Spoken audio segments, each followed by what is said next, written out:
अपने जीवन की जो बात आज मैं आपसे साझा करने जा रही हूँ, वो जानकारी आपके लिए भी बहुत उपयोगी है, इसीलिए इसे स्किप न करके अंत तक जरूर सुने। दोस्तों, 2016 से मैं कैंसर से लड़ाई लड़ रही थी। 2020 में मैं दोबारा कैंसर से पीड़ित हो गई।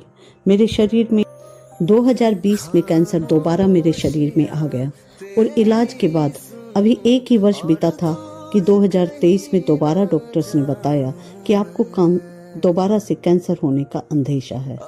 इलाज होने के बाद हमने यह निर्णय लिया कि अब सिटीज में रहना ठीक नहीं रहेगा। डॉक्टर्स ने भी ऐसी ही सलाह दी कि अगर आप स्वस्थ रहना चाहते हो तो सिटीज को छोड़कर कहीं साफ वातावरण में रहना शुरू करो। इसके बाद मेरे पास और कोई ऑप्शन नहीं था सिवाय इसके कि गांव में जाकर रहा जाए। लगातार बार बार कीमोथेरेपी और रेडियोथेरेपी करवा के मैं थक चुकी थी। दोबारा से यह सब करवाने की मेरी हिम्मत नहीं थी, तो हमने खेतों के बीच में मकान बनाकर रहना शुरू किया और इससे मुझे स्वास्थ्य लाभ भी मिला। अंत में यह हमारा निर्णय सही साबित हुआ। एक बात है दोस्तों कि खेतों की जिंदगी हमारे सिटीज की जिंदगी से कहीं ज्यादा अच्छी है। यहाँ सादगी में ताजगी का एहसास होता है।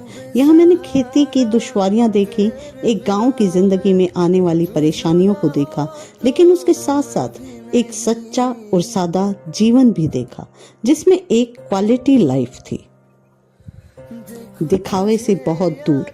यहाँ अगर आप मेहमान बनकर आते हो तो हो सकता है आपको खाली चाय मिले और उसके साथ महंगे बिस्किट या स्नैक्स ना हो, लेकिन वह चाय इतनी आत्मीयता से भरी होगी कि उसकी एक एक चुस्की में अपनत्व का एहसास होगा। सुबह उठते ही चिड़ियों की, कोयल की, तोतों की बोलने की आवाज एक अलग ही मिठास देती है जीवन में। उगता हुआ सूर्य बिल्कुल स्पष्ट लगता है, जैसे आपके अंदर कुछ उग रहा है। इसी तरह यहाँ का सनसेट बहुत ही सुंदर लगता है, एकदम नेचुरल। जब हवा चलती है तो पेड़ों से टकराकर एक अलग ही ध्वनि पैदा करती है, सुनने में बहुत ही अच्छी लगती है, बिल्कुल अलग। शहर में इस तरह की आवाज सुनी ही नहीं, सिर्फ मोटर गाड़ियों के शोर जो कभी भी सुनने में अच्छा नहीं लगता था। लेकिन यहाँ अगर ट्यूबवेल भी चल रहा है तो उसके पानी की आवाज बहुत मीठी लगती है, मधुर लगती है। इसके अलावा एक और खासियत है यहाँ की शख्सियत में।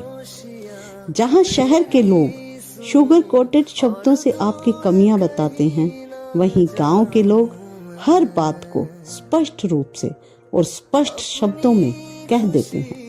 भले ही वह आपको सुनने में एक बार बुरे लगे, लेकिन आप छले से या ठगे से महसूस नहीं करोगे।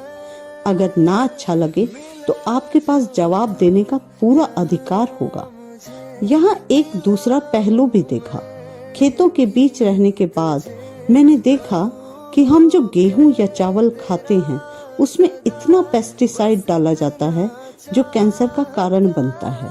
हमें यह महसूस हुआ कि अपने लिए गेहूं खुद उगाई जाए और उसमें केवल देसी खाद का प्रयोग किया जाए।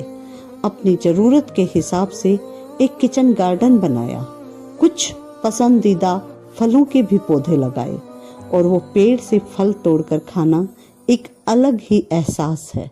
फल तो आप भी बहुत खाते होंगे, सभी खाते हैं, लेकिन जो मिठास इन फलों में है वो अतुलनीय है। और यह सच्चाई है कि अगर हमें अपनी नस्लों को बीमारियों से बचाना है तो हमें इस सादगी भरे जीवन में लौटना ही पड़ेगा। यदि आपको जीवन में कभी अवसर मिले कि फ्लैट से निकलकर इस सीधी साधी साफ सुथरी गांव की लाइफ को एंजॉय कर सको तो यह मौका कभी मत छोड़ना।